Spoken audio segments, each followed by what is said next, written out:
কথা কোন ঠিক কিনা? আল্লাহ কো নবীর নাম সুন্নিরা হার হয়ে লইল খুব বেদাত। আমি আল্লাহ এমন জায়গা ফিটিং করে দিছি খালি খার হইয়া না কানও দইরা লইবা। কথা কোন ঠিক কিনা গান? আমরা যদি খার হইলে ওই বেদাতি, তোমরা হইলা কানও দুরুন্ডে বেদাতি। কথা কোন ঠিক কিনা গান? এই জন্য নবীকে ভালোবাসতে হবে জানের চাইতে বেশি, সম্পদের চাইতে বেশি, আত্মীয়র চাইতে বেশি, সন্তানের চাইতে বেশি, এমনকি নিজের জীবনের চাইতেও বেশি। এই ভালোবাসার প্রমাণ দিয়া গেছে ওয়াইসাল করনি। ওয়াইসাল করনি জীবনে কোনোদিন নবীরে সরাসরি দেখে নাই, কিন্তু আমার নবীজি, আমার দয়াল নবীজির তিনটা জুব্বা মুবারক ছিল। একটা জুব্বা মুবারক দিয়েছেন মা খাদিজাতুল কুবরাকে, আর একটা জুব্বা মুবারক দিয়েছেন ওয়াইসাল করনিকে। এই তিনটা জুব্বা নবী তিনজনকে দিলেন। আর একটা জুব্বা দিয়েছেন একজন মুনাফিকেরকে মাটি দেওয়ার জন্য, নবীর কাছে দাবি করেছিল, আমার নবী তারেও দিয়া দিছে। এই তিনটা জুব্বার কথা আমার দয়াল নবীজি বিস্তারিত বইলা গেছে। আমার নবী যখন মেরাজ শরীফ থেকে আসলেন, আসার পরে সাহাবাই কেরামদেরকে ডাকলেন। আমার নবী কই, ও সাহাবীরা রে, ও আমার সাহাবীরা, আমি নবী যখন দুনিয়া থেকে পরদা করব, আমি নবী যখন বেসাল করব, আমি নবী যখন ইন্তিকাল করব, এরপরে আমার একটা জুব্বা মুবারক, ও আলী ও উমর, দুইজনে মিলিয়া এই জুব্বা মুবারকটা আমার একটা পাগলরে উপহার দিবা। আমি একটা জুব্বা, আমি একটা আশিকরে উপহার দিব। আমার নবী যখন এই কথা বললেন, মনে মনে হযরত আবু বকর চিন্তা করে, আমি হলাম ইসলামের প্রথম খলিফা, আমি হইলাম দয়াল নবীর হিজরতের সাথী, আমি হইলাম দয়াল নবীর ছোট কালের সাথী, এই জুব্বাটা মনে হয় আমার নবী আমার উপহার দিব। ইয়া রাসূলুল্লাহ, নবীজি, ও মায়ার নবী, দয়ার নবী গো, এই জুব্বা তো আমি আবু বকর ছাড়া আর কেউ পাইতো না। আমার নবী কই, ও আবু বকর, এই জুব্বা তুমি পাইবা না। হযরত উমর বলে, ইয়া রাসূলুল্লাহ, ইয়া হাবিবাল্লাহ, আমি আমার নিজের বাবাকে আপনার জন্য কুরবানি করেছি, আপনার জন্য জবাই কইরা দিছি, আমার নিজের বাবাকে আমি শেষ করে ফেলেছি একমাত্র আপনার গালি দেওয়ার কারণে। এই আমার করিমগঞ্জের বাবারা, ও যুবক ভাইয়েরা, নবীর জন্য কেউ যদি গুনাহ করে, নবীর জন্য কেউ যদি গুনাহ করে, তারপরও আল্লাহ গুনাহ লেখে না, বরং সেইটা সওয়াব বানায়া দেয়। নিজের বাবারে গালি দেওয়া পর্যন্ত কবিরা গুনাহ, বাবার সাথে খারাপ ব্যবহার করা কবিরা গুনাহ, কিন্তু আমার নবীর জন্য হযরত উমর নিজের বাবার কল্লাটা আলাদা কইরা ফালায়া দিছে রে। এরপরেও উমর কিন্তু জাহান্নামী হন নাই, আমার নবীর প্রেমে মইজা দিছে। এরপরে নবী চিন্তা করতেছে, হযরতে উমর চিন্তা করে, এই জুব্বাটা মনে হয় আমার নবী আমাকে দিবে, নবীর জন্য নিজের বাবার কল্লা ফালায়া দিছি। ইয়া রাসূলুল্লাহ, নবীজি, ও মায়ার নবী গো, এই জুব্বা বুঝি আপনি আমারে দিবেন? আমার নবী কই, না রে উমর, তোমারও দিব না। এরপরে উসমান যুন্নুরাইন চিন্তা করে, আমি হইলাম নবীর দুইটা জান্নাতের মালিক, আমি হইলাম নবীর ডাবল ডাবল জামাই, আমি উসমান নবীর দুইটা মেয়ে বিয়ে করেছি, আমি হইলাম উসমান যুন্নুরাইন দুইটা নূরের অধিকারী, মনে হয় জুব্বাটা আমারে দিব। আমার নবী কই, উসমান তুমিও পাইবা না। আলী কথাইলে তিনজন বাদ আমি পাইছি। কথা কন না কেন? চারজনের ভিতরে তিনজন যেহেতু বাতিল হয়ে গেছে রে, মনে হয় আমি আলী পাবো। আমি আলী হইলাম মারেফতের সম্রাট, আমি আলী হইলাম মারেফতের সম্রাট, বেলায়েতের সম্রাট, আমি হইলাম আনা মাদিনাতুল ইলমি ওয়া আলিয়ুম বাবুহা। নবী কই, আমি হইলাম ইলমের শহর, আলী হইল ওই শহরের দরজা। কেউ যদি আমি নবীর সাথে দেখা করে একবার, আলীর সাথে দেখা হবে দুইবার। হযরত আলী মনে মনে খুশি হয়ে গেল, আবু বকর পাবে না, উমর পাবে না, উসমান পাবে না, এইটা মনে হয় আমি আলী পেয়ে যাব। ইয়া রাসূলুল্লাহ, নবীজি, ও নবী গো, যেহেতু আপনি আমারে দিবেন, ওই জুব্বাটা দিয়ে আমারে, যেই জুব্বাটা পইরা আপনি আল্লাহর বাড়িতে আরশে আজিমে গিয়েছেন। আর জোরে কোন সুবহানাল্লাহ। ওরে গেলেন নবী খোদার আরশে, আরশে বলে নবী রকাছে জোতা মোবারকের দলি জোতা মোবারকের দলি আমার গায়ে রেখে যান মোদের রসুল আল্লাহর মেহমান মোদের রসুল মান বলেন আমরা বড় ভাগ্যবান মোদের রসুল আল্লাহ বলে দোস্ত আমার আরে আরে জি যত শুনবো আপনারও যা চাইবেন তা পাইবেন যা চাইবেন তা পাইবেন করব না তো অপমান মোদের রসুল ওমান বলেন মোদের রসুল আল্লাহর মেহমান আরে উম্মতেরি গোনা লইয়া আমার মাওলার কাছে কই কান্দিয়া উম্মতের ক্ষমা করলে উম্মতের ক্ষমা করলে শান্তি পায় হাবিবের প্রাণ মোদের রসুল আল্লাহর মেহমান আমরা বড় ভাগ্যবান মোদের রসুল জোরে কন্যা আমরা বড় ভাগ্যবান মোদের রসুল খুশি না বেজার আরো জোরে কোন খুশি না বেজার হযরত আলী বলি ইয়া রাসূলুল্লাহ ইয়া হাবিবাল্লাহ ওই জুব্বাটা আমারে দিয়া দিয়েন যেহেতু আপনি তিনজনরে দিবেন না এই জুব্বা আপনি আমারে দিবেন যেহেতু আমারে দিবেন ওই জুব্বাটা আপনি দিয়েন যেই জুব্বাটা পয়রা আল্লাহর বাড়িতে গিয়েছেন যেই জুব্বা পয়রা আপনি মুকাম আরশে আজিমে গিয়েছেন লা মাকামে গিয়েছেন যেই জুব্বা পয়রা আমার আল্লাহর সাথে কথা বলেছেন ওই জুব্বাটা বড় দামি জুব্বা ওই জুব্বাটা বড় বরকতময় জুব্বা ইয়া রাসূলুল্লাহ নবীজি ও মায়ার নবী গো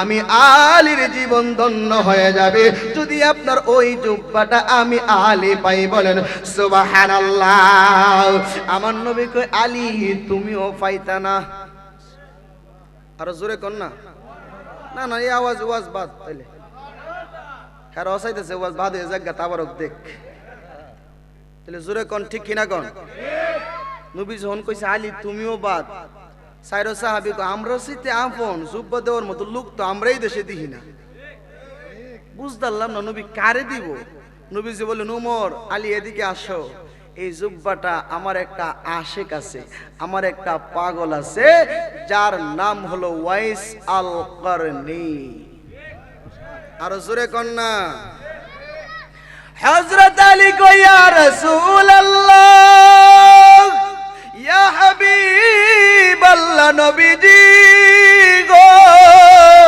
ও নবী জীবনে কোনোদিন তার নামটা শুনি নাই জীবনে কোনোদিন তারে দেখি নাই এই লোকটা কে তার পরিচয়টা কি বলে তার নাম হলো ওয়াইসুল করনি তার বাড়ি হলো ইয়ামেনের একটা প্রদেশে করন নামক এলাকায় এই লোকটা জীবনে কোনোদিন আমার পিছনে এক ওয়াক্ত নামাজও পড়ে নাই আমি এই নবীর সঙ্গে কোনোদিন যুদ্ধে অংশগ্রহণ করে নাই জীবনে কোনোদিন আমি নবীর সাথে কোনোদিন নামাজ পড়ে নাই আমার সচক্ষে কোনোদিন দেখে নাই আমিও সচক্ষে কখনো তারে দেখি নাই ইয়া রাসূলুল্লাহ নবী গো আপনিও দেখলেন না আপনারেও দেখলো না আপনার পিছে কোনোদিন নামাজও পড়লো না আপনার সঙ্গে কোনোদিন যুদ্ধে অংশগ্রহণ করলো না আমরা আপনার পিছে নামাজ পড়লাম আপনার সঙ্গে যুদ্ধে গেলাম আপনার সাথে আমরা চললাম আপনারে আমরা দেখলাম আপনি আমাদেরকে দেখলেন অথচ আমাদেরকে জুব্বা দিলেন না আমাদেরকে জুব্বার মালিক বানাইলেন না আপনারে কোনোদিন দেখে নাই আপনিও দেখেন নাই ওই মানুষটারে আপনি জুব্বাটা দিয়ে দিবেন কি কারণে দিবেন গো নবীজি এতটুকু বর্ণনা আমরা শুনতে চাই জানতে চাই আমার নবী তখন বলতে শুরু করলো এই আমার সাহাবীরা রে ও সাহাবীরা,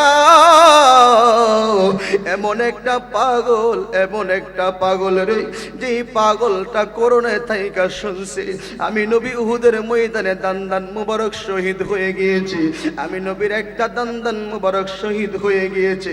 যেই মাত্র শুনছে, শোনার সঙ্গে সঙ্গে হাতের মধ্যে একটা বড় বিশাল পাথর নিয়েছে, এই পাথরটারে নিয়া ডান পাশের একটা দাঁত ভেঙে ফেললো। ডান পাশের দাঁতটা ভাঙ্গা ওই পাগলটা মনে মনে চিন্তা করে, আমি তো ডান পাশের দাঁত ভাঙলাম, না জানি আমার নবীর কোন পাশের দাঁত মুবারকটা ভাঙছে গো। আমার নবীর দাঁতটা মনে হয় বাম পাশেরটা ভাঙছে, বাম পাশেরটা ভাঙলো। বাম পাশেরটা ভাঙ্গার পরে মনে মনে চিন্তা করে, মনে হয় আমার নবীর নিচের দান মুবারক শহীদ হয়েছে, নিচেরটা ভাঙলো না, ডাইনের পাইমের পিছনটা কোনোটাই ভাঙলো না, মনে হয় ওই পাশেরটা ভাঙছে, এই পাশেরটা ভাঙলো, মনে হয় ওই পাশেরটা ভাঙছে, ওই পাশেরটা ভাঙলো। আমি নবীর কোন দান মুবারক শহীদ হয়ে গেছে রে, এই কথা চিন্তা কইরা ওয়াইসাল করনে পাগলা নিজের 32টা দাঁত নিজের হাতে ভাঙ্গা ফলাইছে। হে আমার করিমগঞ্জের যুবক ভাইরারি, ও মুরব্বী বাবারা, ও আমার পর্দানসীন মা বোনেরা, দুনিয়ার সবচাইতে কঠিন ব্যথা হইল দাঁতের ব্যথা। কথা কোন ঠিক কিনা? দুনিয়ার শরীরের মধ্যে যত ব্যথা আছে সবচাইতে কঠিন ব্যথা হলো দাঁতের ব্যথা। একটা দাঁত যদি লড়ে যায় ব্যথায় থাকা যায় না, একটা দাঁত যদি ইনফেকশন হয়ে যায় লোকটা শান্তিতে ঘুমাইতে পারে না। অথচ নিজের হাতে একটা করে নিজের হাতে 32টা দান মুবারক নবীর প্রেমে শহীদ কইরা পালাইছে, নবীর একটা দান মুবারক শহীদ হয়েছে। এই জন্য হযরত ওয়াইসাল করনে 32টা দান মুবারক শহীদ কইরা পালাইছে। ওই আমার করিমগঞ্জের বাবা, আপনারা তো এতদিন শুনছেন শুধু ওয়াইসাল করনি দান মুবারক শহীদ করলো, কিন্তু নবী হলো উহুদের ময়দানে, কিন্তু ওয়াইসাল করনি হইল তার দেশে, ওইখান থেকে ওইখানে দেখলো কেমনে। প্রশ্ন আছে না নাই? জোরে কোন আছে না নাই? এই প্রশ্ন দেখলো কেমনে? মিন্দি পাতার ভিতরে লাল রং যেমনে ওয়াইসাল করনি দেখছে সেমনে। কথা কোন ঠিক কিনা? মেহেন্দি পাতার ভিতরে লাল রং যেমনে ওয়াইসাল করনি দেখছে এমনে। এইটা হইল একটা প্রেমের কারবার। অতই ডুব দিলে রূপ দেখতে পাবি রে, অতই ডুব দিলে রূপ দেখতে পাবি রে, পাবি তুই খুদে মহাজন পীরের দিল দরিয়াই খুঁজে দে করে পাগল মন। বলেন পীরের দিল দরিয়াই খুঁজে দে করে পাগল মন। অতর দিল যখন হবে খাঁটি বুঝতে পারবি উজান বাটি কোথায় কি রতন। ঠিক কি না কোন? অতর দিল যখন হবে খাঁটি বুঝতে পারবি উজান বাটি কোথায় কি রতন। আরে সেই নদীর ওই গভীরাতে রে, আরে সেই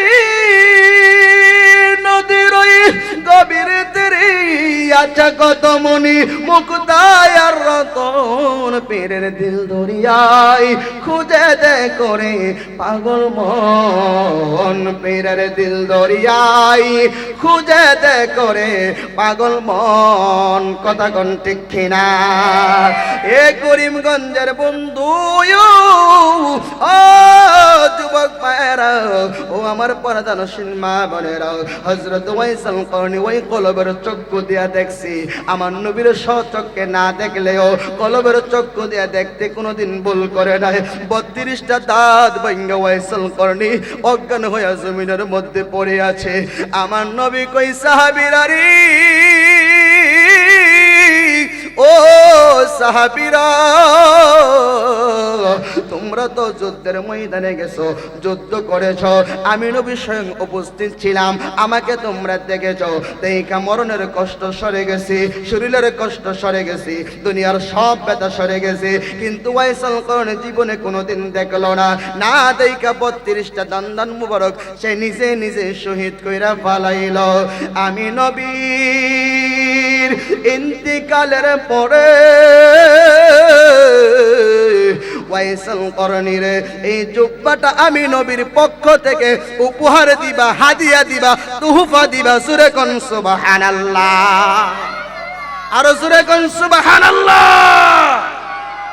ওয়াইসাল করনি, কষ্ট হইতেছে আপনাদের? শেষ করে দিমু একটু সামনে যাইতাম। ওয়াইসাল করনি স্বচক্ষে সাহাবী হইতে পারে নাই, তার কারণ কি?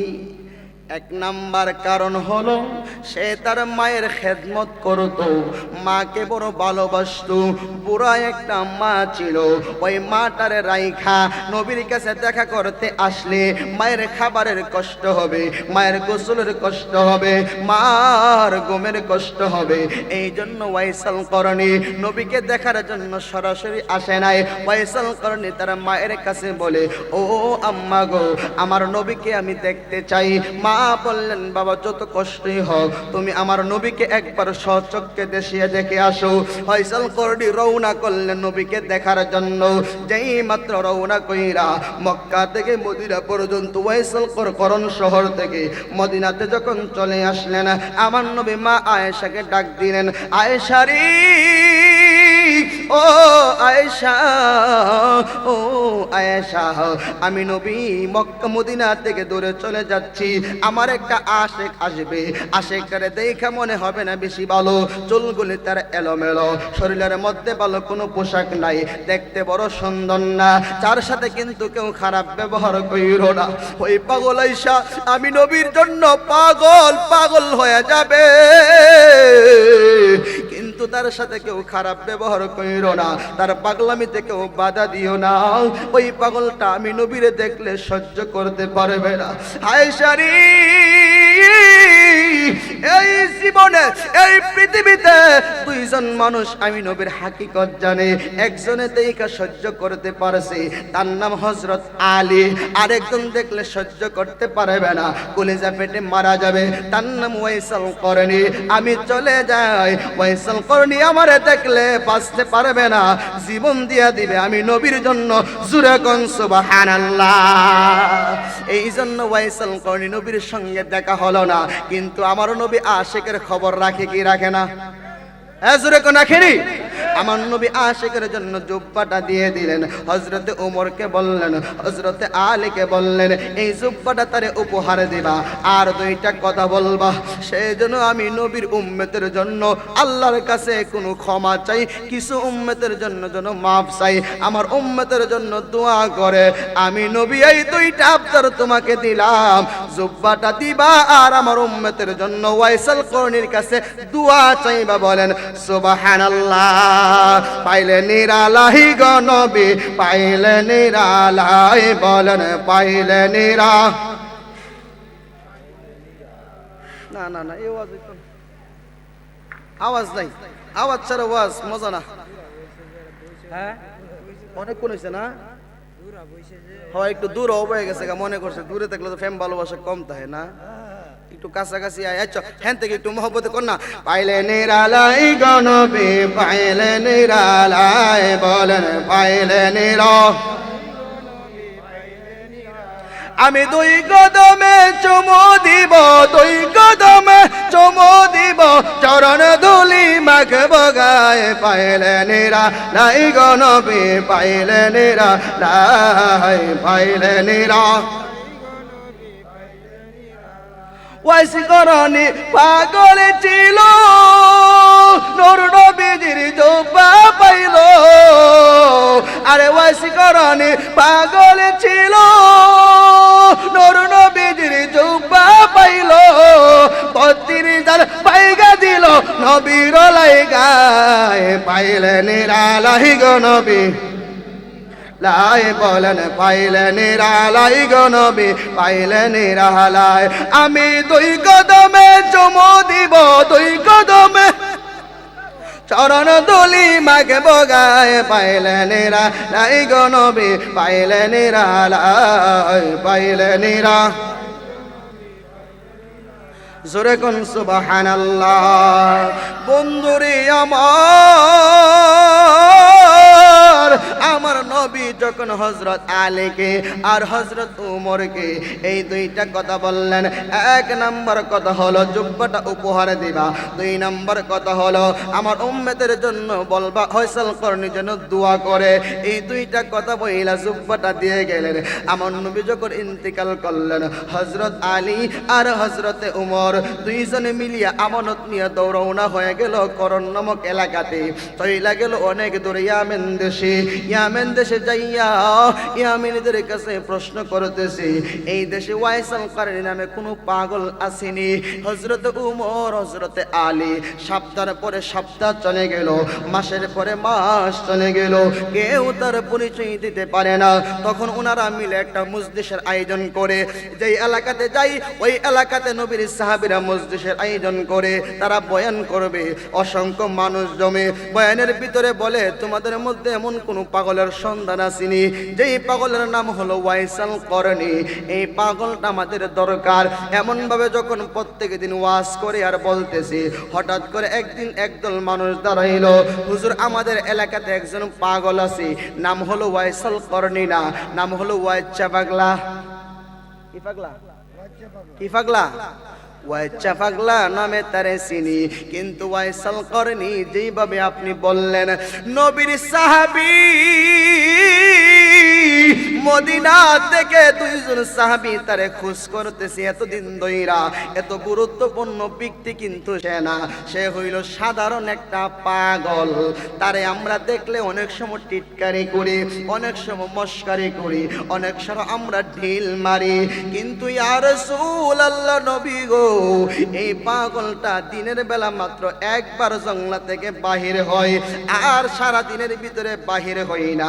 রাত্র যখন গভীর হয়, পাগলের কান্নার সুরে, পাগলের মিলাদের সুরে, পাগলের দুরুদের সুরে আমাদের আশেপাশের যত ছাগল বকরি বেড়া গরু বছর আছে, উট আছে, ওই ঘোড়া উটগুলি বকরিগুলি খাবার বন্ধ কইরা তার সাথে জিকির করে।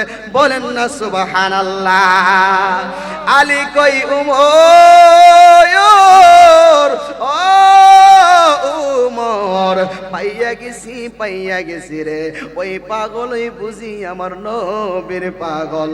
করণের মানুষগুলির সঙ্গে নিয়া হযরত আলী আর হযরত উমর দুইজনে রওনা করে চলে গেল করণ দেশে। যাইয়া তারা ওই জঙ্গলার পারে বসা। ঠিক যখন তার টাইম হলো বের হয়ে ওয়াইসাল করণী আসতেছে, এই সময় যখন দেখলেন সাহাবীরা, দেখে ওয়াইসাল করণী তারা না চিনলেও ওয়াইসাল করণী কিন্তু আলী আর উমর রে চিনে কি চিনে না?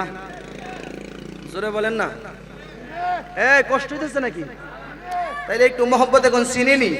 ওয়াইসাল করণী দেখা দৌড় দিয়ে আবার জঙ্গলার ভিতরে চলে যায়, সেজদার মধ্যে পড়ে গেছে, মালিক ওদের শরীর থেকে তো আমার মদিনা ওয়ালা কামলিওয়ালার গ্রান আসতেছে। আর জোরে কন না। অথচ ওয়াইসাল করণী জীবনে কোনোদিন নবীর শরীরের গ্রান স্বচক্ষে নাকে নিজে কোনোদিন নেই নাই, এরপরও মদিনার নবীর কামলিওয়ালার গ্রান পাইতেছে। তারা যায় ডাকতেছে, ওয়াইসাল করণী, ও ওয়াইসাল করণী। ওয়াইসাল করণী আসলেন, আসার পরে বললেন, আপনারা আমাকে ডাকতেছেন কেন? আপনাদের মনে হয় মদিনাতে বাড়ি, আমার নবীর প্রেমিকের গন্ধ আসতেছে। দুই সাহাবী বললেন, ওয়াইসাল করণী রে, ওয়াইস, নবীর সাথে এমন কি পীড়িত করলি? আমরা যুদ্ধের ময়দানে গেলাম একসাথে, আমরা নামাজ পড়লাম একসাথে, খেদমত করলাম নবীরে, সরাসরি নবীকে দেখলাম অসংখ্যবার, অগণিতবার, কিন্তু আমার নবীজির জুব্বার উপহার আমরা পাইলাম না। তুই ওয়াইসাল করণী এমন কি প্রেম করলি রে, যার জন্য আমার নবীজি মদিনা থেকে জুব্বা মুবারকটা উপহার দিছে। আর জুব্বা মুবারক তো সাধারণ জুব্বা না, যেই জুব্বাটা পইরা আমার নবী স্বয়ং আল্লাহর বাড়িতে গেছে, ওই জুব্বাটা তোমারে দিছে। আর জোরে কন্যা সুবহানাল্লাহ। ওয়াইসাল করণী জুব্বার কথা শুই না হাউমাউ করে কাঁদতেছে, আমার নবী আমার জন্য হাদিয়া পাঠাইছে। এই উমর, এই আলী, নবীর সাহাবী, দাঁড়াও রে, এই জুব্বা আমি ওয়াইসাল করনি গায়ে লাগাইতে পারবো না, আগে আমার আল্লাহর সঙ্গে আমি প্রেমের একটা কথা কইয়া লই। ওয়াইসাল করনি জঙ্গলের ভিতরে চলে গেল, 2 রাকাত নামাজ পড়ার জন্য নিয়ত কইরা দাঁড়ায়া যখন একটা সাজদা মাইরা দিল, আমার নবী যে বলছিল আমার উম্মতের জন্য দোয়া করতে বইল, ওয়াইসাল করনিরে বলা লাগে নাই, ওয়াইসাল করনির চেহারা দেখে বুঝা ফেলাইছে আমার নবী তো উম্মতের পাগল, এই জন্য আমার নবী তো উম্মতের পাগল, উম্মতের দেওয়ানা। এই জন্য আমি ওয়াইসাল করনি আগে নবীর উম্মতের জন্য কিছু কইরা লই, এর আগে আমি জুব্বা উপহার নিব না। ওয়াইসাল করনি কই আল্লাহ ও আল্লাহ, আমার নবী আমার কাছে তার উম্মতের জন্য দোয়া চাইছে, আমি ওয়াইসাল করনি কি এমন ক্ষমতা আছে, কি এমন যোগ্যতা আছে নবীর উম্মতের জন্য দোয়া করব। আল্লাহ আমি সেজদা দিলাম, যতক্ষণ পর্যন্ত নবীর উম্মতদেরকে তুমি ক্ষমা না করবা গো, ততক্ষণ পর্যন্ত আমি ওয়াইসাল করনি মাথা তুলে বলেন সুবহানাল্লাহ।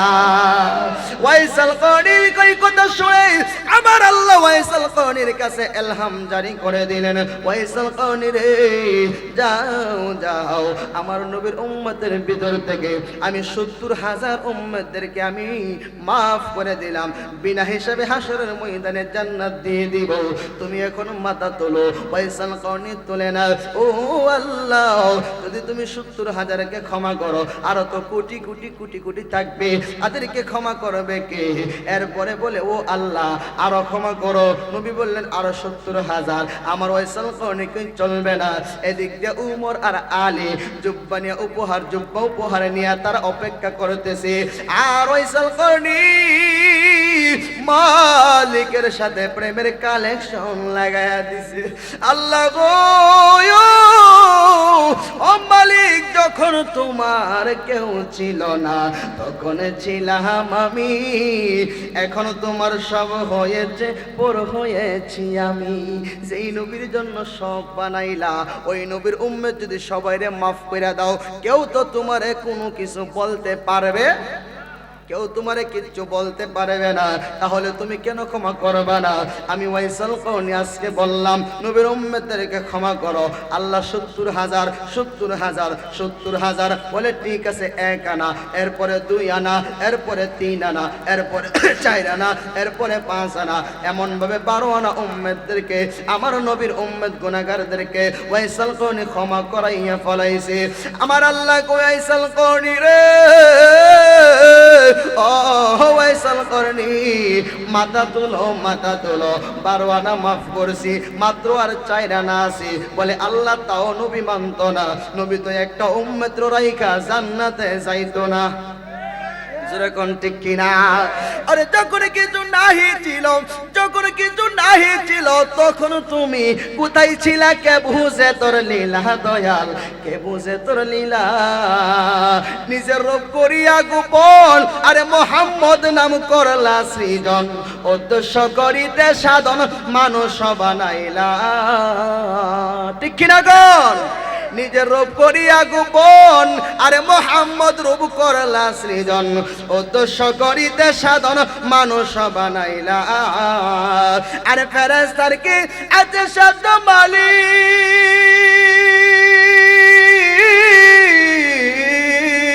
আরে ফেরেশতার কি আছে সাধ্য, ফেরেশতার কি আছে সাধ্য, নিজেই মানুষ আরে নিজেই প্রেমের খেলা খেলা, কে বুঝে তোর লীলা দয়াল, কে বুঝে তোর লীলা? আরে যখন কিছু নাহি ছিল তখন তুমি কোথায় ছিলা? কে বুঝে তোর লীলা দয়াল, কে বুঝে তোর লীলা? কথা কোন ঠিক কিনা? ওয়াইসাল করনি কই আল্লাহ ও আল্লাহ, তুমি যদি সবাইরে ক্ষমা কইরা দাও তাহলে তো আপনার কাছে কেউ জবাব চাইতো না। আমার নবী তো গুনাহগার একটা উম্মত রাইখাও জান্নাত যাইতো না, তাহলে তুমি 12 আনা ক্ষমা করলা, 4 আনা কে ক্ষমা করাইব? আমার আল্লাহকে আরো 2 আনা দিলাম, মোট 14 আনা নবীর গুনাহগার উম্মত মাফ কইরা দিছি। আরো জোরে কর না। এই কথা বললো আর উমর আর আবু আমর, উমর আর আলী দুইজন বাহিরে দাঁড়ায় থাকতে থাকতে তারা ক্লান্ত হয়ে গেল। ওই দিক দিয়ে প্রেমের কারবার চলে। হযরত আলী যায় ডাক মারলেন, ওয়াইসাল কোনি রে, আই রে, তোরে দেইকা দিলের স্বাদ মিটে নাই, তোরে দেইকা চক্ষু জোড়াইতে পারি নাই, আয় রে আয়, তুই আমার কাছে আয়। যখন হযরত আলী ডাক মারলেন, নবীর সাহাবী যখন ডাক দিলেন, এখন জবাব না দিলে ওইটা না আসলে বিয়াদবি। হযরত ওয়াইসাল কোন ওইটা আসলেন, আয়েশা বলে, আলী গো, ও ওমর, তোমরা দুইজনে তো বিশাল বড় ক্ষতি করছো। কি ক্ষতি? বলে, আমি তো আমার আল্লাহর সাথে যেই কালেকশন লাগাইছিলাম, এমন সাজদা দিছিলাম রে, নবীর উম্মত 16 আনা যতক্ষণ পর্যন্ত আমার আল্লাহ ক্ষমা না করতো রে, ততক্ষণ পর্যন্ত আমি ওয়াইসাল করনির জীবন চলে গেলেও মাথা তুলতাম না। জুরে কোন সুবহানাল্লাহ।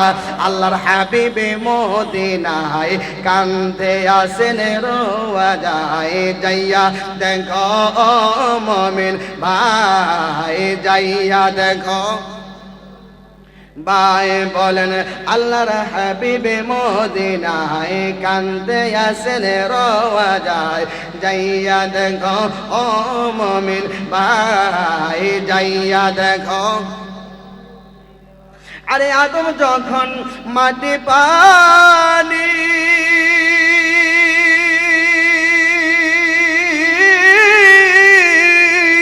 আল্লাহ তখন হইতে নবী তিনিও।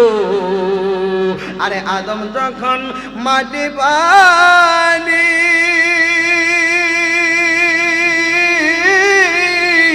আল্লাহ তখন হইতে নবী তিনিও। সব নবীদের নবী তিনি, সব নবীদের নবী তিনি, কোরআনেতে পাওয়া যায়, যাইয়া দেখো ও মুমিন ভাই। আল্লাহর হাবিবে মদিনায় কান্দে আসেন রোয়া যায়, যাইয়া দেখো ও মুমিন ভাই। বলেন, যাইয়া দেখো। আরে মদিনা শরীফের মাঝি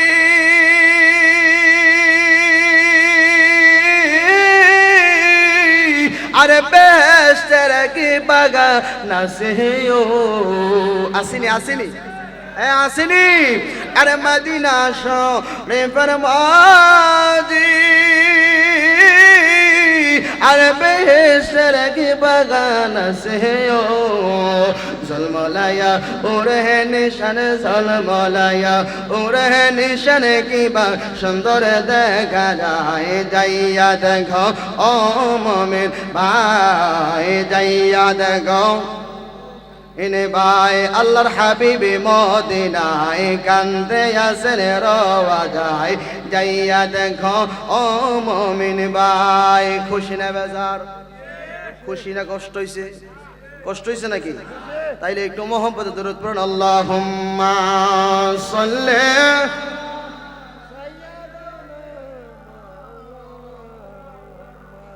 ওয়া আলা আলি সাইয়্যিদ। আর মোহাম্মতে আল্লাহুম্মা সাল্লি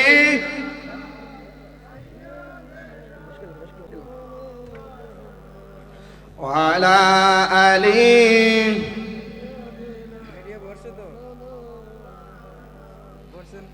টাকা পয়সা বাড়ি গাড়ি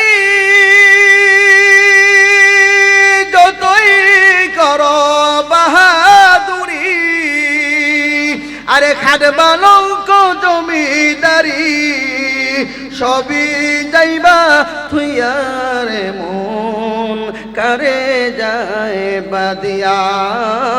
আল্লাহুম্মা সাল্লি মাওলানা মুহাম্মদ ওয়া আলা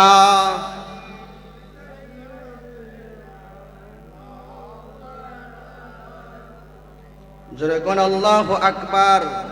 मोहब्बत को या रसूल अल्लाह हजरत আবু বকর কই ও আলী রে কি করলাম হযরত ওয়াইসাল করনে কি কইল আমার নবী না তার কাছে দোয়া চাইছিল আমরা বলার আগে এই তো দোয়া কইরা ফলাইলো বাকি আর রইছে 2% মাত্র 16 আনা থেকে 2 আনা আছে 14 আনারে ক্ষমা করায়া ফলাইছে আলী রে ও আলী আমরা তো অনেক বড় ভুল কইরা ফলাইছি ওয়াইসাল করনি তো সাধারণ কোনো আশেক না এমনিতে আমার নবী তারে জুব্বাটা দেই নাই জুব্বাটা যখন গায়ে পরাইতে নিল ডাক দিয়ে কই আলী রে ও আলী এই জুব্বা আমার গায়ে লাগাইলে আমার দিল মানবে না আমার নবীর জীবনে কোনোদিন রে নিজের চোখে দেখি নাই এই জুব্বা মুবারকটা নবীর গায়ে লাগছে রে আর নবীর শরীরে গ্রান মুবারকটা যদি আমার নাকের মধ্যে লাগে আমার শরীরের মধ্যে লাগে আমি ওয়াইসাল করনি টিকতে পারবো না রে আমি কলিজা পেটে আমি দুনিয়া থেকে বিদায় হয়ে যাব নবী দেখতে পারি নাই রে তোমরা রে আমার মনের মতো করে দেখা লই কারণ নবীরে কোনোদিন দেখি নাই এই দুইটা চোখ দিয়ে নবীরে দেখছো তোমারে দেখলে নবী দেখা হয়ে যাবে কারণ তোমার চোখটা নবী দেখছে তোমারে দেখলে নবী দেখার স্বাদ মিটে যাবে এই জন্য তুমি দাঁড়াও তোমাদেরকে দেখা লই হযরত আলী জিজ্ঞেস করে ওয়াইসাল করনি নবী দেখতে কেন পারো নাই তার কারণটা কি বলে এক নাম্বার কারণ হলো আমার মা হলো বুড়া ছোট সময় আমার বাবা দুনিয়া থেকে বিদায় হয়ে গেছে বিদায় হওয়ার পরেই আমার মা বুড়া হয়ে গিয়েছে আমি সন্তান বড় হয়েছি আমার মা যদি কষ্ট পায় মা অনেক বড় হয়ে গেছে আমার মারে আমার সব সময় সাথে রাখি আমি মাঝে মধ্যে মাথায় রাখি মাঝে মধ্যে আমার কাঁধে রাখি মাঝে মধ্যে আমার বুকে রাখি খালি রে আমার মাকে রাইখা নবীর দরবারে গেলে রে আমার মা কষ্ট পাইব রে আমার মার ব্যথা হবে আমার মা দুঃখ পাবে সারাদিনে আমি একবার জঙ্গলা থেকে বের হই ওই বাজার থেকে কিছু খাবার আনি আমার মায়ের জন্য আমি খাওয়াইতেছি একদিন আমি যখন আমার নবীর কাছে যাব মায়ের কাছে অনুমতি চাইলাম মা বলল বাবা ঠিক আছে এই জঙ্গলাতে আমাকে রাইখা তুমি চলে যাও দয়াল নবীর দরবারে নবী দেখার স্বাদটা তুমি মিটাইয়া ফেলো আমি মা তোমার অনুমতি দিলাম ওই সময় চিন্তা করলাম মারে রাখি আমি মাথায় মারে রাখি আমি বুকে মারে রাখি আমার কাঁধে এখন কোথায় রেখে যাব আমি জঙ্গলার ভিতর থেকে একটা হরিণের ডাক দিলাম ডাক দেওয়ার সঙ্গে সঙ্গে হরিণ আমার কাছে চলে আসলো হরিণের শরীর থেকে চামড়া তুললাম এই চামড়াটা শুকাইলাম চামড়া শুকাইয়া চামড়ার মধ্যে মারে বসায়া এরপরে নবীর দরবারে আমি গিয়েছিলাম আমি আমার মারে এত ভালোবাসি রে মার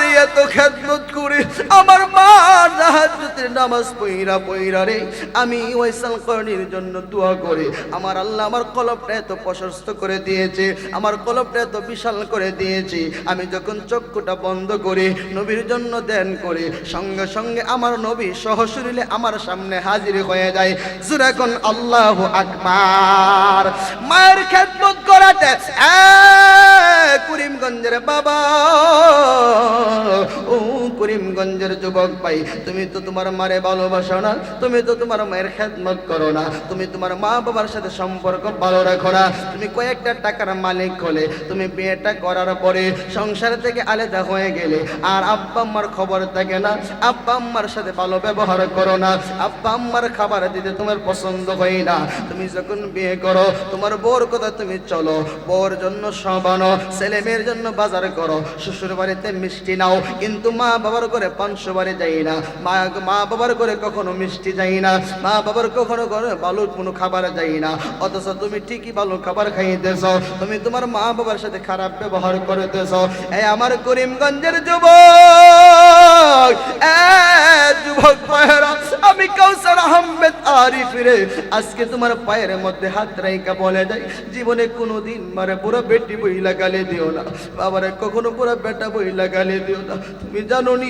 তোমার বাবা তোমার জন্য কত না কষ্ট করেছে তোমার মা তোমার জন্য কত না কষ্ট করেছে 10 মাস 10 দিন তোমারে পেটে রাখছে প্রসব যন্ত্রণায় মা অজ্ঞান হয়ে গিয়েছে 2 বছর তোমারে বুকের দুধ পান করাইছে কতবার তুমি পায়ে কুলের মধ্যে প্রস্রাব করে দিয়েছো পায়খানা করে দিয়েছো শীতের রাত্রিতে ডান পাশে তুমি প্রস্রাব করলে, মা তোমারে বাম পাশে শোয়াইছে, বাম পাশে প্রস্রাব করলে রে তোমারে ডান পাশে না শোয়া মা আবার বুকের মধ্যে রাখছে।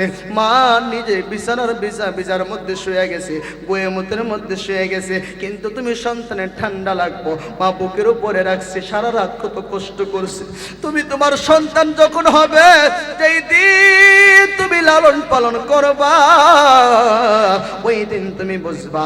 আমি কাউসার আহমেদ আরিফি 2014 সালে আমি আমার মাকে হারাইছি। আমি যখন প্রথম মাদ্রাসা ভর্তি হয়েছি, 1 বছর পর্যন্ত বাড়িতে গেলে আমার মা আধা রাস্তার মধ্যে দাঁড়ায় থাকছে। আমার মা আমারে আগায় নিছে, প্রথমে টান দিয়ে কোলে নিয়ে মা গালে মুখে চুমু খাইছে, মাথার মধ্যে মা হাতাইছে। কিন্তু আজকে 10 বছর 11 বছর হয়ে গেছে, এই পর্যন্ত কতবার বাড়িতে গেলাম, কেউ দিয়ে আমার সামনে আসে নাই, কেউ দিয়ে আমার রাস্তা গায়ে নিতে পারে নাই। এখন আমার মায়ের কবর জিয়ারত করি আর 2টা চোখের পানি ফেলে কাঁদছি। মা গো, দেখো তোমার সন্তান কত জায়গায় যাই গো, কত জায়গার মধ্যে যাই ওয়াজ করে, কত মানুষ তোমার সন্তানের সম্মান করে। আজকে দিয়ে আমার ইনকামের টাকা দিয়ে তোমার একটা জোড়া জুতা কিনা দিতে পারি নাই মা, তোমার একটা ভালো শাড়ি কিনা দিতে পারি নাই মা, তোমার একটা ভালো বোরকা বানিয়ে দিতে পারি নাই, তোমার জন্য একদিন ভালো মিষ্টি আমি কিনা নিতে খাওয়াইতে পারি নাই। আজকে আমি এত টাকার কামাই করি গো মা, কিন্তু তুমি মার খেদমত করতে পারি নাই। এক গরিবগঞ্জের যুবক বাইরে তোমার 2টা পায়ের মধ্যে হাত রেখে বইলা যাই, যেই দিন তোমার মা চলে যাবে রে, এইভাবে তুমি কান্না করবা, হাজার হাজার কোটি টাকার মালিক হইবা, কিন্তু মারে পাইতা না, বাবারে পাইতা না। তুমি তো কানবা মায়ের জন্য, বাবার জন্য তুমি কান্নাকাটি করবা। এক করিমগঞ্জের যুবক, বাস্তবে একটা আমার জীবনের অভিজ্ঞতা থেকে আমি একটা তোমার কথা বলে যাই। জীবনে কোনোদিন মারে কষ্ট দিও না, বাবারে কখনো তুমি কষ্ট দিও না। আমি গাজীপুর কাপাসে একটা মাহফিলে গেছিলাম, ওই মাহফিলে যাওয়ার পরে একটা যুবক কানতে কানতে আমার কাছে আসলো। আমি জিজ্ঞেস করলাম, যুবক ভাই তুমি এমন ভাবে কান্না করো কেন? তার সঙ্গের সাথে বন্ধুরা আমার কাছে বলে, হুজুর তার মা দুনিয়া থেকে বিদায় হয়ে গেছে, আজকে 15 দিন হয়েছে, মায়ের জন্য এমন ভাবে কান্না করতেছি।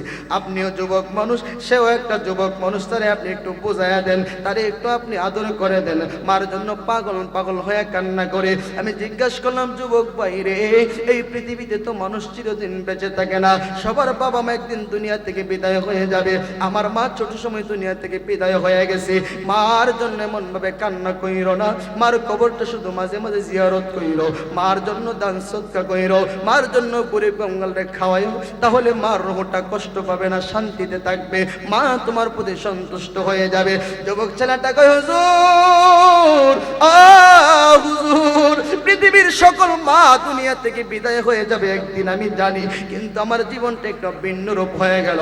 আমি যখন ছোট ছিলাম আমার বাবাটা মারা গেছি, যাওয়ার পরে আমার মা মানুষের বাড়ি কাজ করেছে, কিছু টাকা পয়সা জমায়া আমারে বিদেশের বাড়িতে পাঠাইছি। 3 বছর আমি সৌদি আরবে থাকলাম। হুজুর আমি ড্রাইভিং করতাম, লাইসেন্স ছিল আমার, ড্রাইভিং লাইসেন্স, আমি গাড়ি চালাইতাম মালিকানা। ওই গাড়ি চালানোর পরে আমি মাকে ফোন দিলাম, মা গো আমি তো দেশে আসবো, আমার সন্তান দেশে আসবে, মা কত খুশি হয়েছে। হুজুর আমি টাকা পাঠাইলাম, মা নিজের হাতে একটা ঘর করছে। মারে বলছি, মা পরের বাড়িতে জীবন কাটাইছো গো মা, মা তুমি বাঙ্গা করে জীবন কাটাইছো গো, আজকে যে যত সুন্দর একটা ঘর বানাইছে, তুমি মা যায় ঘরের মধ্যে শুইবা। আমার মা বলছে, ও বাবা তুই দেশে আইবি, তারপরে তোর নিয়ে একসাথে আমি ওই ঘরে ঘুমামু, আমি মা একা একা এই ঘরে ঘুমাইতে পারবো না, আমার কলিজা ফেটে যায়, সন্তান কত কষ্ট করে টাকা পাঠাইছে, এই ঘরে আমি শুইতে আমার বেশি ভালো লাগে না, তুই আসবি, তোর নিয়ে আমি এই ঘরের মধ্যে থাকবো। হুজুর আমি টিকিট কাটলাম, সময় হয়ে গেল। কয়েকদিন আগে আমি রাতের বেলা ঘুমাইতে গেছি, ঘুমের ঘরে স্বপ্নে দেখি গাড়ি চালাইতেছি, গাড়ি থেকে কি জানি কাগজপত্রগুলি পড়ে গেছে, ভালো দামি কাগজ। স্বপ্নের ভিতরে আমি গাড়ি থেকে নামলাম, খুঁজলাম, কিন্তু কাগজগুলি পাইলাম না, দরকারি কাগজ, গুরুত্বপূর্ণ কাগজ। হঠাৎ করে আমার ঘুম ভেঙে গেল। আমি মনে মনে চিন্তা করি, এমন কি গুরুত্বপূর্ণ জিনিস আমার জীবন থেকে হারিয়ে যাবে রে, যেইটা আমি স্বপ্নের ভিতরে দেখা পালাইছি। আমি সঙ্গে সঙ্গে বাড়িতে ফোন দিছি, মা ঘুমা তুমি সুস্থ আছো নি গো মা, আমার তো এই পৃথিবীতে আর কোনো গুরুত্বপূর্ণ জিনিস নাই, একমাত্র তুমি হইলে আমার গুরুত্বপূর্ণ জিনিস। তুমি মারে দেখলে আমার শান্তি লাগে, তুমি মার কথা শুনলে আমার ভালো লাগে। মা তুমি সুস্থ আছো নি? বলে সুস্থ আছে, কিন্তু হঠাৎ করে মা অসুস্থ হয়ে গেল, হসপিটালে ভর্তি হলো। আমার কাকি আম্মার কাছে আমার ফোন চলে গেল, মায়েরা মোবাইলটা কাকি আম্মার কাছে, জিজ্ঞাসা করি বারবার কাকিমা আম্মা কোথায়? বলে হসপিটালে। ভিডিও গুলো দেখাইলো মা বেডে শুয়ে আছে। আমি তাড়াতাড়ি করে বাংলাদেশে আসবো হুজুর। সেই দিন আমি বাংলাদেশে আসবো, আগের দিন রাত্রে বেলা আমি স্বপ্নে পড়া দেখছি কি জানি হারায়া ফেলছি, কি জানি হারায়া ফেলছি। সকালবেলা ওইটা ফোন দিছি, আমার মা দুনিয়া থেকে বিদায় হয়ে গেছে। হুজুর আমি পরের দিন দেশে আসবো, আমার কাকি আম্মা আমার শুনাইছে না, না জানি আমি কান্নাকাটি কইরা পাগল মাগল হয়ে যাই, না জানি দেশে না আসতে পারি। মার মরণের কথা শুনাইল না, ফ্রিজিং গাড়ি কইরা লাস্টারে রাইখা দিল। বাড়িতে আইছি, এয়ারপোর্টে নামছি, কাকি আম্মারে জিগাইলাম মারে নিয়ে আসলা না কেন? বলে তোমার মা অসুস্থ। বাড়িতে গিয়ে দেখি ফ্রিজ লাশবাহী একটা গাড়ি, গাড়িটা দেখা করে যা পাইটা গেছে, মার লাশ গাড়ির ভিতরে। মাগো তোমার তো বলছিলাম স্বর্ণ আনবো, তোমার জন্য কাপড় চোপড় আনবো, তুমি মা বলছো স্বর্ণ লাগবে না, কাপড় লাগবে না। সন্তান দেশে মা কয়া ডাক দিলে কলিজা ঠান্ডা হয়ে যাবে। আমি যে তোমার সন্তান ডাকি গো মা, কিন্তু তুমি যে ডাকের সাড়া দাও না। আজকে 15 দিন হয়ে গেল হুজুর, আমার মার কবরের মধ্যে আমি রাত্রেবেলা যায় জিয়ারত করে আর কান্না করি। ঘরের মধ্যে ঘুমাইতে গেলে বলি মা জীবনে বাঙ্কা করে বহুত ঘুমাইছো মা, নতুন ঘর বানছি, একা একা থাকো নাই, আমার সঙ্গে নিয়ে থাকবা। কিন্তু মা তুমি দুনিয়া থেকে চলে গেল, আমি কার মুখ দেখা প্রাণ জুড়াই আমি কার কাছে যাইয়া, প্রাণ জুড়াই আমার মা জননী নাই রে দুনিয়ায়। অনেক দিন হই দেখি না রে ওই না মায়ের মুখ, দেখলে যারে মোছে যেত জীবনের সব দুঃখ। অনেক দিন হই দেখি না রে ওই না মায়ের মুখ, দেখলে যারে মুছে যাইত জীবনের সব দুঃখ। ওরে সেই মায়ের দুঃখ দিলে, ওরে সেই মায়ের দুঃখ দিলে আল্লাহ দি সহে না। মা তুমি আমার আগে যেও না গো মারা, মা তুমি আমার আগে যেও না গো মারা। মাগো তোমার মতো লই না কেহ আমায় কোলে টানি, আঁচল দিয়ে মুছে নাকি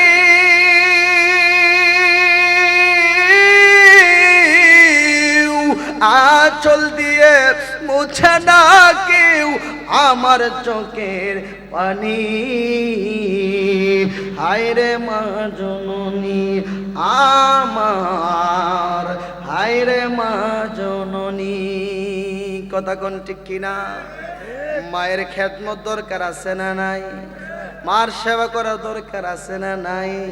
কিন্তু আমার দেশে সবচেয়ে বড় রোগ হলো এইটা, সন্তান আব্বা আম্মার খেদমত করে না।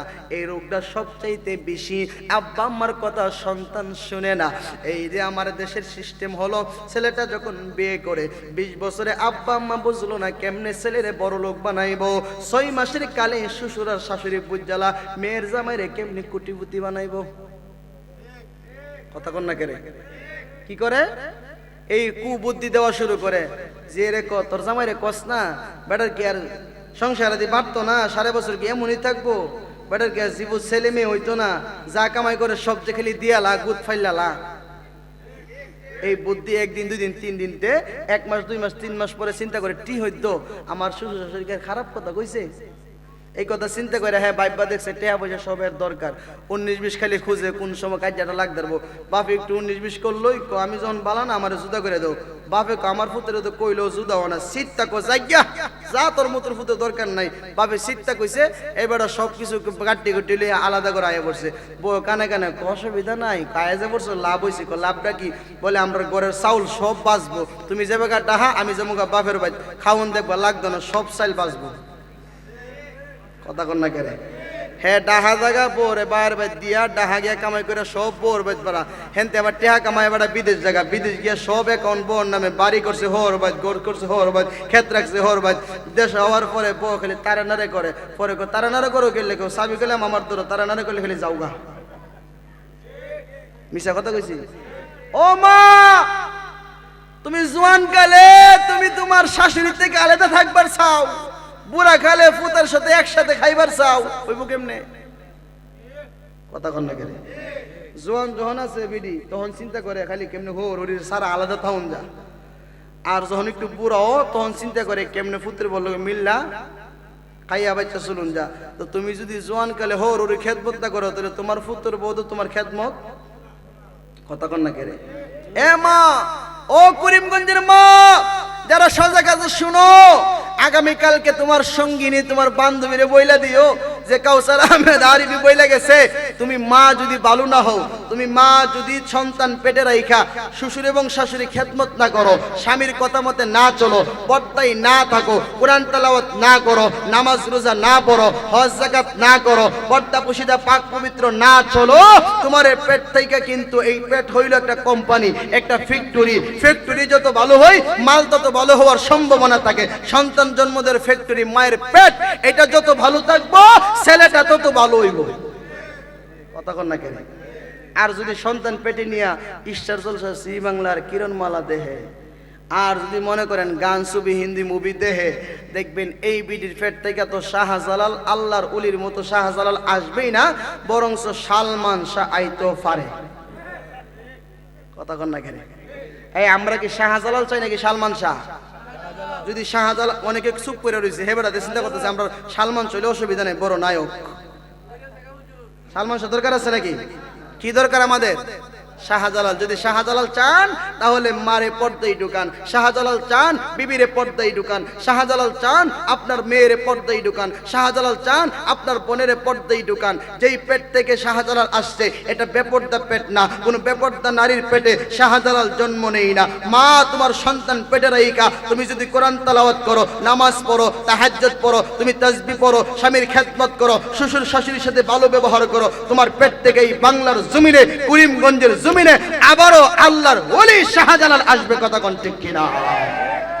আর যদি এর বিপরীত করো, শাহজালাল আইতই না, বরং সালমান শাহর সম্ভাবনা আসেনি। কথা কোন? তাহলে আমরা কি শাহজালাল চাই নাকি সালমান শাহ? তাইলে পর্দার দরকার আছে না নাই? মা তুমি ভালো হয়ে যাও, জাতি ভালো হয়ে যাবে। এখন আমরা দেশে একটা গজব হয়েছে, কিন্ডার গার্ডেন সুন্দর করে বানায় রাখছে। এই কিন্ডার গার্ডেন বিটি সকালবেলা ভোরে উঠটা লইয়া জাগা, শ্বশুর শাশুড়ির উপরে সব কাজ কাম দিয়া যা।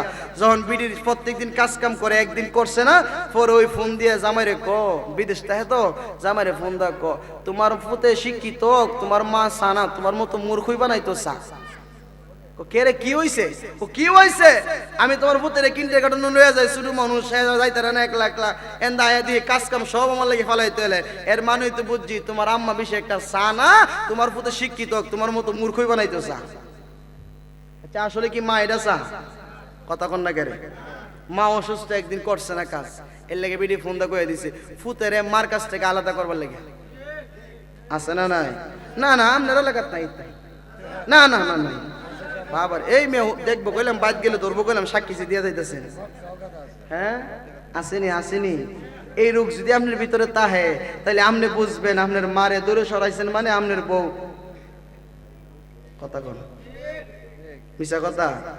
বাস্তব সমাজের মধ্যে সবচাইতে বড় একটা রোগ, আব্বা মার লোক সম্পর্ক বালা নাই, আর পরকিয়া পরকিয়া এই রোগটা প্রত্যেক ঘরে ঘরে বাড়ি বাড়ি এলাকা এলাকা ঢুকে গেছে গা। এটা মনে করেন যে কোনো পারমিশন লাগে না, পারমিশন ছাড়াই ঢুকে। কতক্ষণ ঠিক কিনা? এর পরকীয় রূপ থেকে আপনার সরে আসতে হবে। মা, তোমার একটা ছেলে আছে, একটা মেয়ে আছে, জানার পরে একটা ছেলে তোমার পিছনে ঘুরে, তুমি বুঝবা নিশ্চিত তোমার এই ছেলেটা তোমার জীবন ধ্বংস করবে। কতক্ষণ না কেন? তোমার একটা ছেলে আছে, একটা মেয়ে আছে, বিবি আছে বাড়িতে, জানার পরেও যেই মেয়েটা তোমার পিছনে ঘুরে, যে মহিলাটা তোমার পিছনে লাগছে, তুমি বুঝবা এই মেয়ে তোমার জীবন ধ্বংস করে লাগবে। কতক্ষণ ঠিক কিনা? এই জন্য সাবধান থাকবেন, নিজের চরিত্রের হেফাজত করবেন, 5 ওয়াক্ত নামাজ পড়বেন, মা বাবার খেদমত করবেন, ওলি আল্লাহর দরবারে যাবেন। ইবাদত হবে কার? জোরে কোন? 2 মিনিট ভাই, কষ্ট নিয়েন না। আল্লাহর ইবাদত, নবীজির মহব্বত, ওলি আল্লাহর সহবত, মা বাবার খেদমত, এই 4টা কাজ করে যান, দুনিয়াতে আর কিচ্ছু লাগতো না। আপনি যাইবেন আর ডাইরেক্ট ফুলসিরাতের ফুলও দেখতেন না, ডাইরেক্ট জান্নাতে হবেন। সুবহানাল্লাহ। জান্নাত দরকার আছে না নাই? বাবা, দুনিয়াতে কি চিরদিন থাকবেন? জোরে বলেন থাকবেন। এই জন্য আশেক বলে, মন পাখি রে কত বোঝাই, মন পাখি রে কত বোঝাই, আর পাগলামি কইরো না, আসলেই তো থাকতে পারবা না দুনিয়ায়, আসলেই তো না। বলেন মন পাখি রে কত বোঝাই, মন পাখি রে কত বোঝাই, আর পাগলামি কইরো না, আর পাগলামি কইরো না, আসলেই তো থাকতে পারবা না দুনিয়ায়, আসলেই তো থাকতে পারবা না। কোরআনে বলছে কাঁদো বেশি, আল্লাহ তাআলা হবে খুশি। কোরআনে বলছে কাঁদো বেশি, আল্লাহ তাআলা হবে খুশি। দুরুদ সালাম পড়ো বেশি, দুরুদ সালাম পড়ো বেশি, নবী তোমায় ভুলবে না, আসলেই তো থাকতে পারবা না দুনিয়ায়, আসলেই তো থাকতে পারবা না। বলেন মন পাখি রে কত বোঝাই, মন পাখি রে আর পাগলামি কইরো না, আসলেই তো থাকতে পারবা না দুনিয়ায়, আসলেই তো থাকতে পারবা না। যাই হোক বাবা, রাত্র গভীর রাত্রে আসছি তো, এত লম্বা আলোচনা করার মতন সময় সুযোগ নাই। আপনাদেরও ধৈর্য কোলাবে না, আমারও ধৈর্য কোলাবে না। যাই হোক বাবা, যেই কথাগুলি বললাম আপনারা মনে কষ্ট পাইছেন না? হ্যাঁ, একটা কথা বলে তো যাই বাবা, জীবনে যাই করেন আর না করেন, সন্তানটারে একটা সুন্নি মাদ্রাসা পড়ায়। কোন মাদ্রাসা?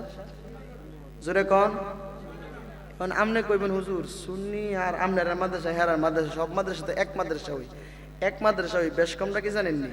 বেশ কমটা হইলো, আপনি যদি একটা সুন্নি মাদ্রাসা পড়ান, দেখবেন আপনার সন্তান জানাজার নামাজের পরেও দোয়া করবো, কাফন দাফনের পরেও দোয়া করব, সপ্তাহে সপ্তাহে দোয়া করব, আপনার লেগে 9 দিনের জন্য খতমের আয়োজন করব, 40 দিনের জন্য করব, সারা জীবন আপনার জন্য বছরে বছরে মিলাদ পড়াইব আপনার মৃত্যুবার্ষিকী আসলে। আর যদি সুন্নি মাদ্রাসা সারা বিকল্প কোনো মাদ্রাসায় পড়ান, বদ আকীদার কোনো মাদ্রাসায় পড়ান, দেখবেন প্রথমই যায় আপনার লাশটা রাইখা মানুষের দেব দোয়া করতে, হ্যাঁ করবো বেদাত। কেউ এতদিন শুনছি পীরের দরবারে চাওয়া বেদাত, মানলাম, নবীর দরবারে চাওয়া বেদাত, এটাও মানলাম কিছু সময়ের জন্য। এখন আল্লাহর দরবারে চাওয়া বেদাত। আচ্ছা, জানাজার নামাজের পরে কার কাছে চাই? তাহলে উলির কাছে চাওয়া বেদাত, নবীর কাছে চাওয়া বেদাত, এখন দিহি আল্লাহর কাছে চাওয়া বলে বেদাত। তাহলে সামুকার দ্বারা ওহন সাউন লাগবো মন্দিরও গিয়া। কথা কন না কেরে? দেশের জনগণ বুঝে শুনে করো সমর্থন, ওরে ইমানি পরীক্ষা নিতে, ইমানি পরীক্ষা নিতে সামনে এলো নির্বাচন। দেশের জনগণ বুঝে শুনে কইর সমর্থন। মন্দির পূজারী যারা, আমরা মাজার পূজারী টেক লাগাইয়া যারা মন্দির পূজা করে, ওদেরকে ভোট দিলে এই দেশে কখনো শান্তি আসবে না। কথা কোন ঠিক কিনা? যারা আমরা মাজার পূজারী কইয়া তারা মন্দির পূজা করে, এবারে তাদের ভোট দিলে দেশে শান্তি আইব। কথা কোন না কেরে? তারা কো তৌহিদি জনতা, আমি কই না হইল তৌহিদি যৌনতা, যৌনতা যৌনতা। কথা কোন না কেরে? হেরা কখনো তৌহিদি জনতা হইতে পারে না। যারা মাজার থেকে লাশ তুলে, কবর থেকে লাশ তুলে যারা পুড়িয়ে ফেলে, যারা মন্দিরে যায় গীতা পাঠ করে, যারা মন্দিরে যায় রোজার পূজায় কই। কথা কোন না কেরে? হিন্দুর মন্দিরে যায় কি রোজা আর পূজা বেলে একই। তাইলে এই জন্যই বলছে দেশের জনগণ বুঝে শুনে কইরো সমর্থন, ইমানি পরীক্ষা নিতে সামনে আইলো নির্বাচন, দেশের জনগণ বুঝা শুনা কইরো সমর্থন। খালি আমার মতো বড় পাগড়িওয়ালা জুব্বাওয়ালা দেখলে ওই আপনি ভোটটা মাইরা দিয়েন না, এটার ভিতরে নবীর প্রেম আসেনি। এই যে জামার মধ্যে ইসলাম নাকি কলবে ইসলাম দীক্ষা লয়েন, কথা কন না কেন? আমরা দেশে তো অনেক কিছু মানুষ বাড়ি গেছে জামার মধ্যে ইসলাম, জামা ইসলাম। এই জামার মধ্যে যে ইসলাম এটা ইসলাম না, কলবের ইসলাম হলো আসল ইসলাম। তাইলে যে যেই দলেরই হোক, যেই মার্কাই হোক, যেই বেড়াই হোক, যাই আমার নবীর পক্ষে বলবে, যে মিলাদ কেমের পক্ষে বলবে, নবী নূরের পক্ষে বলবে, নবী হাজির নাজিরের পক্ষে বলবে, নবীকে ভালোবাসবে, সে যেই দলেরই হোক, যেই মার্কাই হোক, তারই ভোটটা দিয়েন। কথা কোনটা কিনা? আর সামনে গেলাম না বাবা, আমার এখানে অগুচল আলোচনা শেষ করলাম। যদি কষ্ট পেয়ে দেখেন মাফ করবেন, আবারও কোনো জায়গায় কোথাও দেখা হলে বিস্তারিত আলোচনা হবে ইনশাল্লাহ। যেহেতু করিমগঞ্জ আইতে আইতে মোটামুটি অনেকবার আইছি, আরও তা আবার স্বপ্ন আছে, কারণ প্রত্যেক বছরই 8-10টা-15টা প্রোগ্রাম করিমগঞ্জের ভিতরেই হয়। তাহলে মোটামুটি ইনশাল্লাহ কোথাও না কোথাও আবার দেখা হবে ইনশাল্লাহ। যদি কষ্ট পেয়ে থাকেন বদদোয়া দিয়েন না, একটু সুদোয়া করেন, আল্লাহ যেন নবীর পক্ষে উলির পক্ষে সারা জীবন কথা বলতে পারি। আমরা সুন্নি মুসলমান।